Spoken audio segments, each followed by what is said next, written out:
So first thing, you should have the tree base done. There should be a hole in the center and a hole in the back for the cord to go through.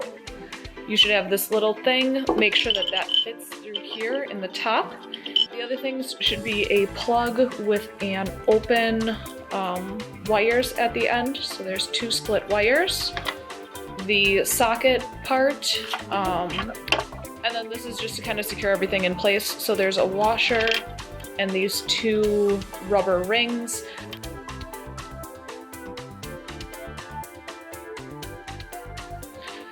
So the first step should be taking your wire and threading it through that hole in the bottom of the tree.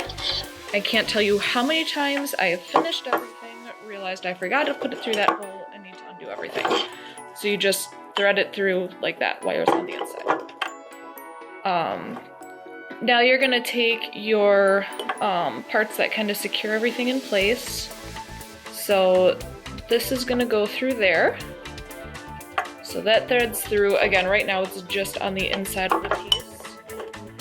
You're gonna put on one of the, nope, wrong. You're gonna put on the metal washer first, and you can just kind of thread that all the way through.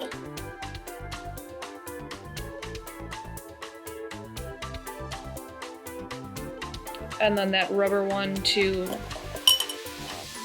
make sure that it doesn't scratch or anything. And now at this point, you can thread that whole thing through here.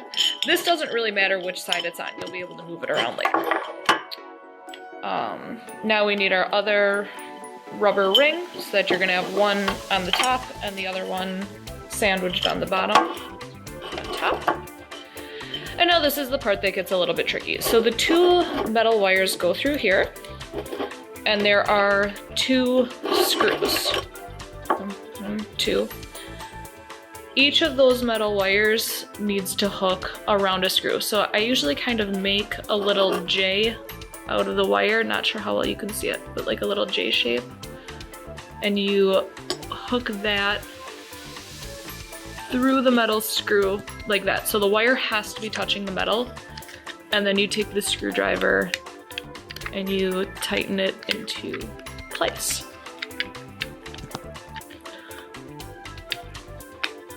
Like that. And now we do the same on the other side. So we take this other wire, we wrap it around. Again, sometimes it helps to kind of just pinch it into a J first. Wrap it around that screw and tighten it down. That. Okay, so we've got the wire split like a Y. It goes around either one of the screws, so there's 2 wires, each on their own screw.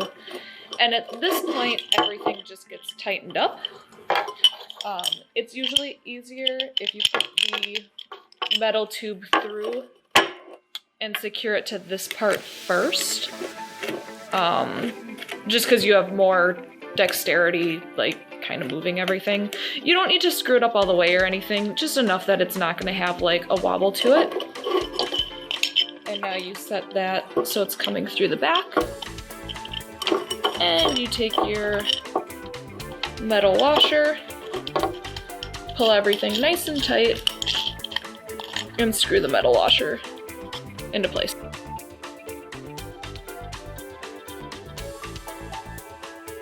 So, and then at this point, you just kind of tighten up either one. I usually tighten the washer on the inside because, again, it's easier because the cord isn't actually connected to that part. And pull it through. So if you did everything right, it should stand up properly.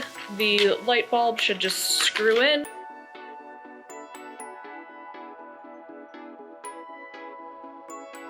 So yeah, screw the light bulb in. When you plug it in, there's always a chance if you have a bad socket or you crossed wires or something, there's a chance that the light bulb will pop. It shouldn't like explode or anything like that. It just kind of short circuits, in which case you need to get another kit and do it again. So you should be completely fine, but kind of be aware of that so that it doesn't surprise you if it makes like a pop thing. They're not always 100%, you know, something could be wrong within the mechanism. All right, that's it.